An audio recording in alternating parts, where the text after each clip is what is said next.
and welcome to Literary Gladiators, the show where we discuss and debate literature in all of its forms. If it's written work, it's game. Let's meet the panel. I'm Nicole. I'm Kelsey. I'm Lily. And I'm Josh. Lily, welcome back. Nicole, it's been a while, but we're glad to have you back on the panel. Thank you. I'm glad to be here. We enjoyed you when you were on several episodes before, and Kelsey, it's always a delight to have you. As it is with you as well. Unfortunately. No, I'm regular. I don't even get a name this time. It's like, it's a delight to have you around too. Lily. I see how it is. Merps. Unfortunately, Charlie was not able to show up today, but I think these three intelligent individuals will make up. So, what are we going over today, Laney? The Rime of the Ancient Mariner by Samuel Taylor Coleridge. Okay, first question is, what role did the albatross play in this poem? Do you feel it bears any religious connections? Well, I Who know wants Josh to- does. Yeah, I say that it was, I see the albatross as a Christ figure. I see it as a reason for the people on the ship to hold hope.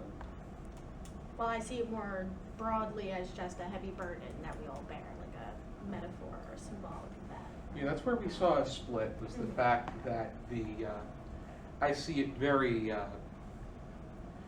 Christianly based, because people in tough situations need to have that kind of hope, as Stephen Crane put it, as that sacred cheese of life to look forward to at the end of the struggle. And in that case, the albatross was a sense of comfort, a sense of them being able to look to something in a faithful way.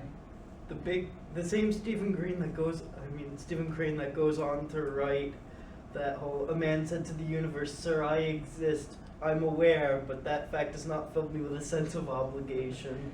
Crane was very naturalist. Coleridge, I mean, in this way, it takes on a lot of Christianly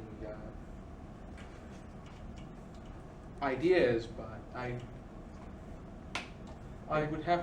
don't know if I can confirm whether or not he would be naturalist. If we want to hear Harold Bloom on this, I have it here. The world of the mariner's voyage is purely visionary. The ship is driven by a storm toward the South Pole and into a realm simpler and more Jurassic than the natural world of experience.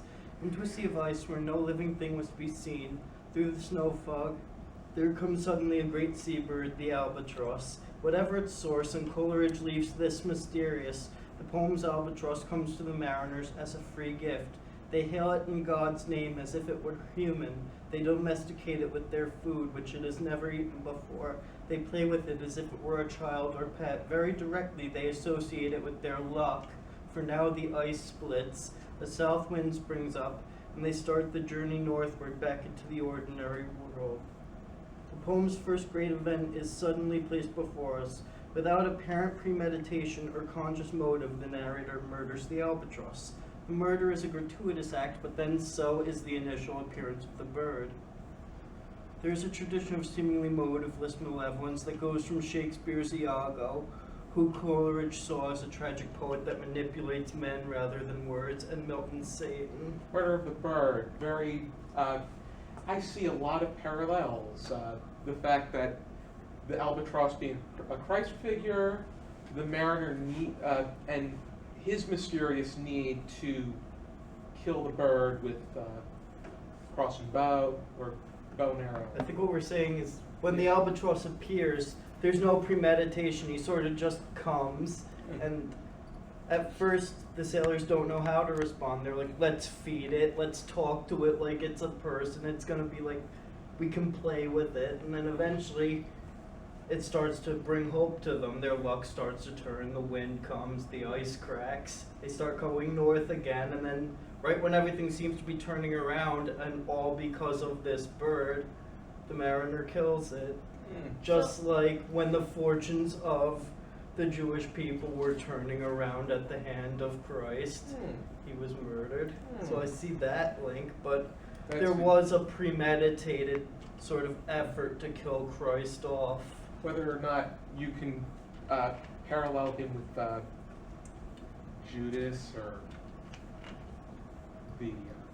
I see the Christ-like parallels, but can it be flipped the other way as well and viewed as kind of this false hope instead of something that was given to them? The albatross came to them as a seeming gift. It appealed to them, and then it took not only their hope but their fortune with it, almost as an antichrist would. Appeal to all the better senses, appeal to the heart's desires, the wants, the hope, and have it all ripped from you. Depends on what end you want to take. I would say that I do agree with the fact that this albatross would be an antichrist, and that the mariner may be arguing the fact that that is the case, and he may be a stout Christian believer in the Orthodox sense. Right. But I'm just trying to think outside the lines of just like, even I said antichrist, but just the lines of Christ and Satan and the devil, because as far as religious connection goes, it can be far greater than that, because the entire voyage and the efforts of a journey is something that is run throughout all religions. It's very prevalent in Buddhism, it's very prevalent in Judaism, like you said. It's something that can go throughout, and I think that maybe, like you said before, you mentioned that it's more of a burden to bear. That as a broader idea can be passed along all religious planes. So I definitely think it's a message that can transcend all religions and be morphed into the specifics that fit that that's practice. keeping in mind that Christianity is broken off from Judaism, because Christianity began the moment that Jesus was crucified. So we might want to move to a sub-question within this question. Can we justify the mariner killing the albatross? Can you justify that?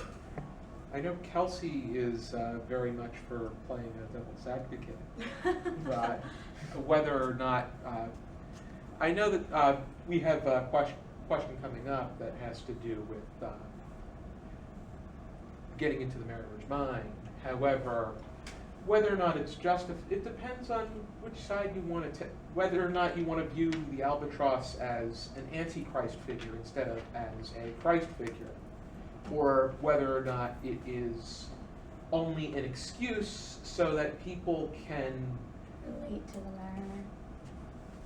mariner. yeah, they could relate. What I was going toward was the albatross being something for somebody to worship.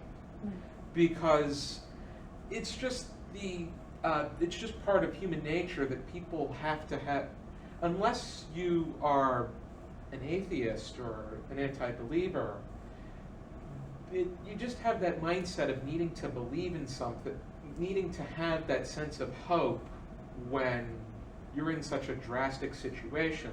Right.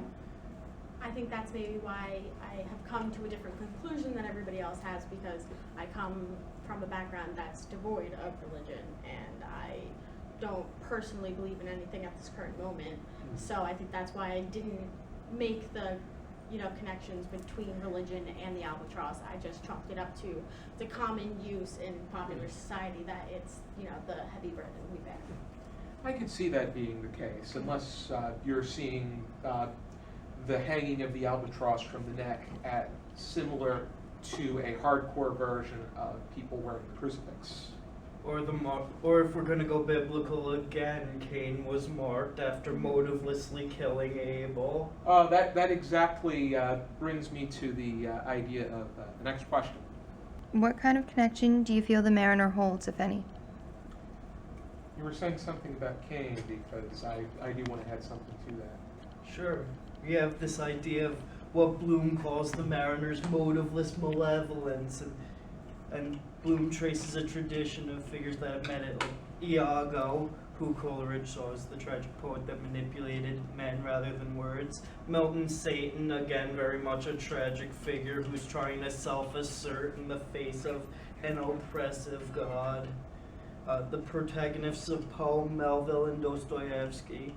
and that appears in Guy, Camus, and other recent writers. The tradition begins with the demonic, we have Satan, which is always tinged with Prometheanism, he says. We have the Prometheus myth, the titan that steals fire from the gods and so sins, but frees man and asserts his own subjectivity through that treachery.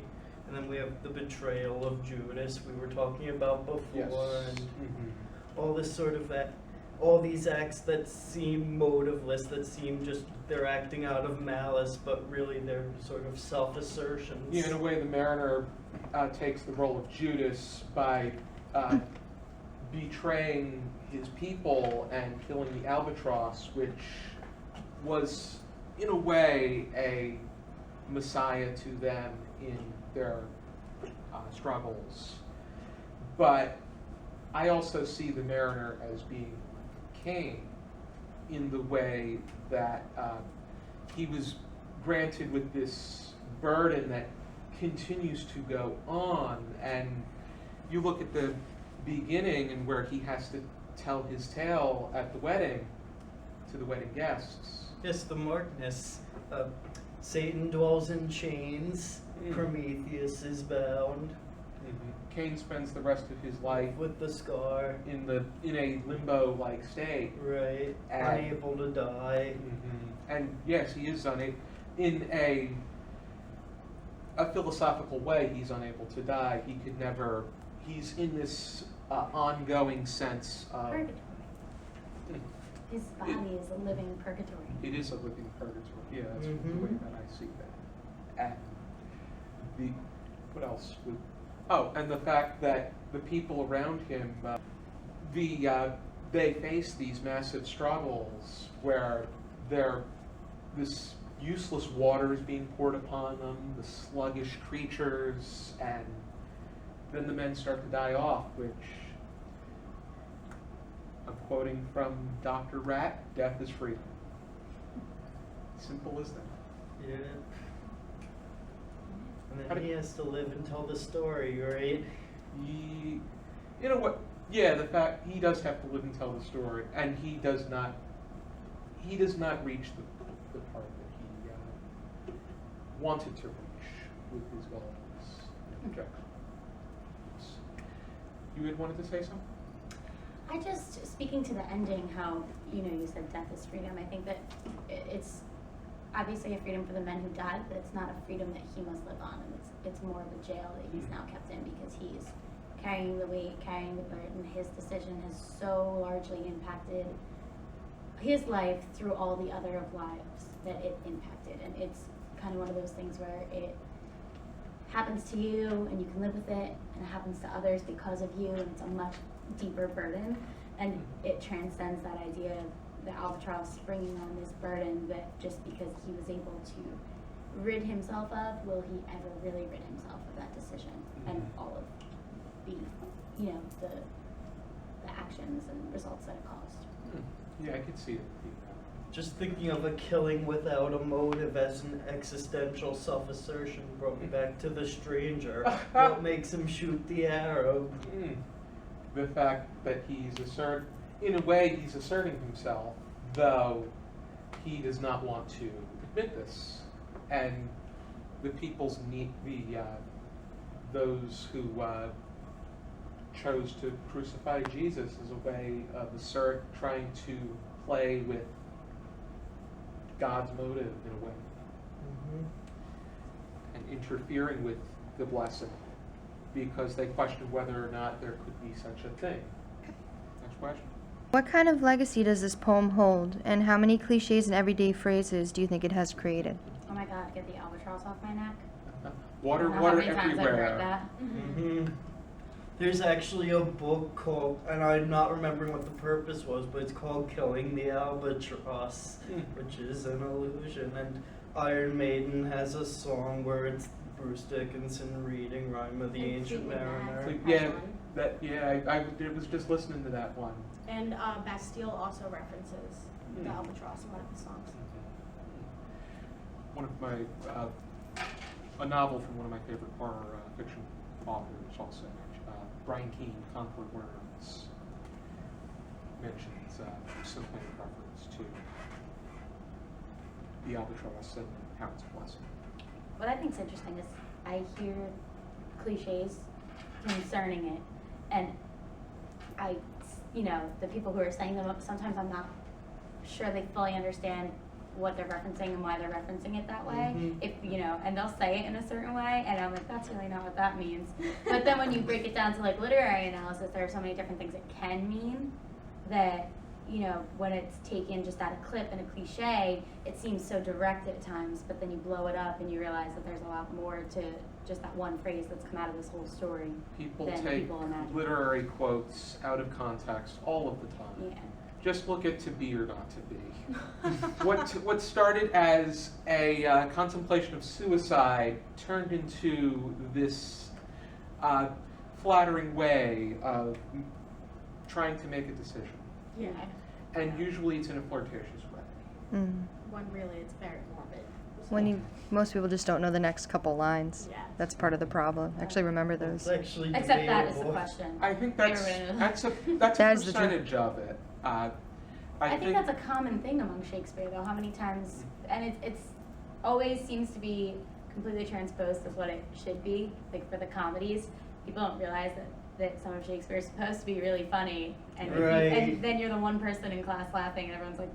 But then same thing, they take this morbid thing and turn it into such a form of flattery. And I had that freshman year when we read Romeo and Juliet because nobody realized. I was like, when she had that line, 'tis almost morning, I would have thee gone, and yet no farther than a wanton's bird that lets it hop a little from her hands like some poor prisoner is twisted gyves. And they were like, what are you giggling about? And I was like, she's saying she wishes she could keep him in chains, right? Shakespeare's done so much for the English language that That's what I was thinking right now. the way that people are going to they're going to reference things that he put together to begin with.